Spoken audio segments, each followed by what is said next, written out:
Hello guys, കുറേ നാൾക്ക് ശേഷമാണ് കേട്ടോ നമ്മളൊരു ലോങ് വീഡിയോ ഇടുന്നത്. അപ്പോൾ നമ്മുടെ മറ്റൊരു വീഡിയോയിലേക്ക് എല്ലാവർക്കും സ്വാഗതം. ഞാനിതൊരു ലോങ് വീഡിയോ ആക്കണം എന്ന് വിചാരിച്ച് ഷൂട്ട് ചെയ്തതല്ല, ഷോർട്ട് വീഡിയോയ്ക്ക് വേണ്ടിയിട്ട് ഷൂട്ട് ചെയ്ത് വെച്ചതായിരുന്നു കേട്ടോ. അപ്പോൾ ഒരു ദിവസത്തെ ഏകദേശം മുക്കാൽ കാര്യങ്ങളൊക്കെ ഇതിൽ പെട്ടിട്ടുണ്ട്. അത് കാരണം ഞാനൊരു ഡേ ഇൻ മൈ ലൈഫായിട്ട് അങ്ങോട്ട് ഇടാമെന്ന് വിചാരിച്ചു. രാവിലെ നമ്മുടെ അടുക്കളയിലത്തെ പണിയൊക്കെ കഴിഞ്ഞ് കഴിയുമ്പോഴാണ് നമ്മൾ മെയിനായിട്ട് അടിക്കൽ വാരൽ തൂക്കൽ പരിപാടികളൊക്കെ തുടങ്ങാറ് കേട്ടോ. അപ്പം ഇന്ന് ആകെ മൊത്തത്തിൽ അലമ്പായിട്ടിരിക്കുന്ന ദിവസമായി. നമ്മുടെ ചാനലിൽ ഇപ്പോൾ കുറച്ച് അധികം നാളായിട്ട് ഒരു 2 മാസത്തോളമായിട്ട് ലോങ് വീഡിയോ ഇടാറില്ല. പിന്നെ നമ്മൾ സ്ഥിരം ലൈവ് പോയിക്കൊണ്ടിരുന്ന ടീംസാണ്. ലൈവ് പോവാറില്ല. അതുപോലെ ഷോർട്ട് വീഡിയോ ഒന്നരാടം അല്ലെങ്കിൽ ഒരാഴ്ചയിൽ 1 വീതം അങ്ങനെയൊക്കെയാണ് അപ്ലോഡ് ചെയ്യാറ് കേട്ടോ. അപ്പോൾ കുറേ പേര് കമൻസിൽ ചോദിക്കാറുണ്ട്, എന്ത് പറ്റി എന്താണ് ലൈവ് വരാത്തത് എന്താണെന്നൊക്കെ ചോദിക്കാറുണ്ട്. ആക്ച്വലി നമ്മുടെ വീട്ടിൽ 2 മരണങ്ങൾ അടുപ്പിച്ച് നടന്നു. അപ്പോൾ ഇതിനു മുമ്പേ 1 മാസം മുന്നേ ഹോസ്പിറ്റൽ കേസും കാര്യങ്ങളൊക്കെ ആയിട്ട് അങ്ങനെയായിട്ട് നമ്മുടെ വീഡിയോ പതുക്കെ സ്റ്റോപ്പായി നിന്നതാണ്. പിന്നെ അങ്ങോട്ട് എനിക്ക് കണ്ടിന്യൂ ആയിട്ട് ഇടാനും ഒരു മടി പിടിച്ചു. അങ്ങനെയൊക്കെ ഉണ്ടാട്ടോ നമ്മൾ കുറേ നാൾ വീഡിയോസ് ഇടാണ്ടിരുന്നത്.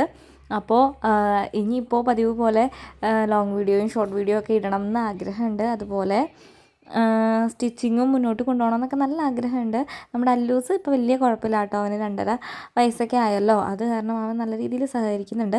പിന്നെ ഇപ്പോൾ ഓണായിട്ട് ഞാൻ കുറച്ച് വർക്കുകളൊക്കെ പുറത്തുനിന്ന് എടുത്തു. അപ്പോൾ പുറത്തുനിന്ന് വർക്ക് കിട്ടുമ്പോൾ ഞാൻ അതിൽ തന്നെയാണ് ഫുൾ കോൺസെൻട്രേഷനും കൊടുക്കാറ് കേട്ടോ. അതിൻ്റെ ഇടയിൽ നമ്മൾ വീഡിയോസ് എടുക്കുന്നതും എഡിറ്റ് ചെയ്യുന്നതും അതൊന്നും ഞാൻ ഓർക്കാറില്ല. അപ്പോൾ അങ്ങനെയൊക്കെയാണ് കാര്യങ്ങൾ. ഒത്തിരി പേര് ചോദിക്കാറുണ്ട്, എന്ത് പറ്റി ലൈവ് വരാത്തത് എന്താണ്. സോ ഇടയ്ക്ക് അങ്ങോട്ട് സ്റ്റോപ്പ് ആയിട്ടുണ്ടെങ്കിൽ പിന്നെ കണ്ടിന്യൂ ചെയ്തുകൊണ്ട് പോകാനായിട്ടൊരു മടി പോലെയാണ്. ഞാനിപ്പോൾ ഡെയിലി ഓർക്കാറുണ്ട് ലൈവ് പോവാം എന്നൊക്കെ വിചാരിക്കാറുണ്ട്. പക്ഷേ എന്തോ ആ ഒരു സമയമാകുമ്പോൾ വൈകിട്ടാണ് ലൈവ് കൂടുതലും പോവാറ്. ആ ഒരു സമയമാകുമ്പോൾ എന്തെങ്കിലുമൊക്കെ ഒരു ഇത് അല്ലെങ്കിൽ സ്റ്റിച്ച് ചെയ്യാനും കാര്യങ്ങളൊക്കെ ഉണ്ടാകും. അങ്ങനെയൊക്കെ ചെയ്ത് ലാസ്റ്റ് സമയം നോക്കുമ്പോൾ 10 മണി 11 മണിയൊക്കെ ആയിട്ടുണ്ടാകും. പിന്നെ ആ ഒരു സമയത്ത് ലൈവ് പോകണ്ട എന്ന് വിചാരിച്ചിട്ടാണ്. അപ്പം അങ്ങനെയൊക്കെയാണ് കാര്യങ്ങൾ. അപ്പം നമ്മുടെ വീടിൻ്റെ മുറ്റത്തായിട്ടൊരു മാവുണ്ട്. ആ മാവ് നല്ല എട്ടിൻ്റെ പണിയാണ് എനിക്ക് തരാറ്.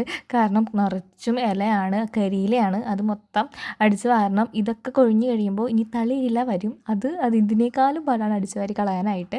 ഇന്ന് രാവിലെ നല്ല മഴയായിരുന്നു. അതാണ് ഞാൻ ഉച്ചയായപ്പോൾ അടിച്ച് വരുന്നത് കേട്ടോ. ഇല്ലെങ്കിൽ ഫസ്റ്റ് നമ്മൾ മുറ്റമടിയിൽ നിന്നാണ് തുടങ്ങാറ്. അപ്പോൾ അത് കഴിഞ്ഞപ്പോഴത്തേക്കാളും നമുക്ക് സ്റ്റിച്ച് ചെയ്യാനുണ്ടായിരുന്നു. ഞാനത് വെട്ടി വെച്ചിട്ട് ശ്രീകൃഷ്ണേന്തി ആയിരുന്നു കേട്ടോ അന്ന്, ഞായറാഴ്ചയാണ്. അപ്പോൾ അല്ലൂസിനെയും കൊണ്ട് ജസ്റ്റ് അമ്പലം വരെ പോയി. അമ്പലമല്ല, നമ്മൾ ഘോഷയാത്ര തുടങ്ങുക ഒരു 4:30-5 മണിയൊക്കെ ആകുമ്പോഴാണ് കേട്ടോ. ഒത്തിരി നടക്കാനുണ്ട്. കുറേ ഭാഗത്തുനിന്ന് വന്നിട്ട് ഒരു സ്ഥലത്തുനിന്ന് സ്റ്റാർട്ട് ചെയ്യും. അവിടെ നിന്ന് പിന്നെ അമ്പലത്തിലേക്ക് ഏതെങ്കിലും ഒരു നമ്മുടെ ലൊക്കാലിറ്റിയിലുള്ളൊരു അമ്പലം. എല്ലാ കൊല്ലവും അമ്പലങ്ങൾ മാറിയാണ് വരാറ്. അല്ലൂസ് ജനിച്ച് നമ്മളിപ്പോൾ 3 വർഷം അടുപ്പിച്ച് ശ്രീകൃഷ്ണേന്തിക്ക് പോയിട്ടുണ്ടായിരുന്നു കേട്ടോ. ഇപ്പം നമ്മുടെ അല്ലൂസിന് 2.5 വയസ്സാണേ. അപ്പം അങ്ങനെയൊക്കെയാണ്. ഏത് സമയവും വീടിൻ്റെ അകത്ത് തന്നെയല്ലേ. അവന് ഇപ്പോൾ പുറത്തിറങ്ങുമ്പോൾ ഭയങ്കര കൗതുകമാണ് ഇങ്ങനെ ആൾക്കാരുടെ ഇടയിൽ ഇങ്ങനത്തെ സംഭവങ്ങളൊക്കെ ഉണ്ട്. അപ്പോൾ റെഡി ആവാനായിട്ട് കണ്ണെഴുതി പൊട്ടൊക്കെ തൊടാനൊക്കെ ഭയങ്കര ഇഷ്ടമാണ്. പക്ഷേ ഇങ്ങനത്തെ ഡ്രസ്സൊക്കെ ഇടാനായിട്ട് ആൾക്ക് ഇത്തിരി ഇതാണ് കേട്ടോ. പക്ഷേ അവിടെ എത്തിക്കഴിഞ്ഞ് കഴിഞ്ഞപ്പോൾ എല്ലാവരും ഇതേ ഡ്രസ്സും ഇതൊക്കെ കാരണം അവന് ഭയങ്കരമായിട്ട് ഇഷ്ടപ്പെട്ടു.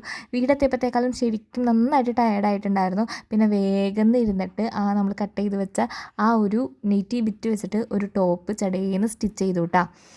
പിന്നെ നമ്മുടെ കയ്യിൽ കുറച്ചധികം നെറ്റി ബിറ്റ് ഉണ്ടായിരുന്നു. ഇപ്പോൾ കുറച്ചേ ഉള്ളൂ. അത് ബാക്കിയെല്ലാം സെയിലായി. 200 രൂപയ്ക്കാട്ടോ നമ്മൾ സെയിൽ ചെയ്യുന്നത്. അജ്രക്കിൻ്റെ ഒക്കെയാണ്. നല്ല അടിപൊളി പാറ്റേൺ ആണ്. ഇപ്പോൾ ഈ കാണുന്ന മെറൂണിൻ്റെ ബ്ലൂ ഉണ്ടായിരുന്നു കേട്ടോ. അതും അടിപൊളിയായിരുന്നു. എനിക്ക് ഭയങ്കരമായിട്ട് ഇഷ്ടപ്പെട്ടു. പിന്നെ ഉള്ളത് യെല്ലോ ആണ്. ഇതൊരു ഓഫ് യെല്ലോ ആണ്. ഇതിൻ്റെ തന്നെ നല്ല ബ്രൈറ്റ് ആയിട്ടുള്ളൊരു യെല്ലോയും കൂടി ഉണ്ട് കേട്ടോ. കുറേ ഉണ്ടായിരുന്നു, കുറേ മോഡൽ ഉണ്ടായിരുന്നു. ഇതിപ്പോൾ 2-3 എണ്ണം എല്ലാം ഓണത്തിൻ്റെ സമയം ആയതുകൊണ്ട് ചടപടേന്ന് സ്റ്റിച്ച് ചെയ്ത് കഴിഞ്ഞു. ഇതിപ്പോൾ നാളെയും മറ്റന്നാളൊക്കെ ആയിട്ട് സ്റ്റിച്ച് ചെയ്ത് കൊടുക്കാനുള്ളതാണ്. ക്യാമറ എന്തായാലും ഓണാക്കിയ സ്ഥിതിക്ക് ഞാൻ നിങ്ങളെ ചുമ്മാ ഒന്ന് കാണിച്ച് തന്നുള്ളൂ. അപ്പോൾ ഞാൻ വേഗം ഇരുന്ന് ആ കട്ട് ചെയ്ത ടോപ്പ് സ്റ്റിച്ച് ചെയ്ത് കഴിഞ്ഞു. അപ്പോൾ ഇത്രയൊക്കെ തന്നെയുള്ളൂ എൻ്റെ ചെറിയൊരു ഡേ ഇൻ മൈ ലൈഫ്. അടുത്ത വീഡിയോ ആയിട്ട് കാണാൻ വരെ ടാറ്റാ.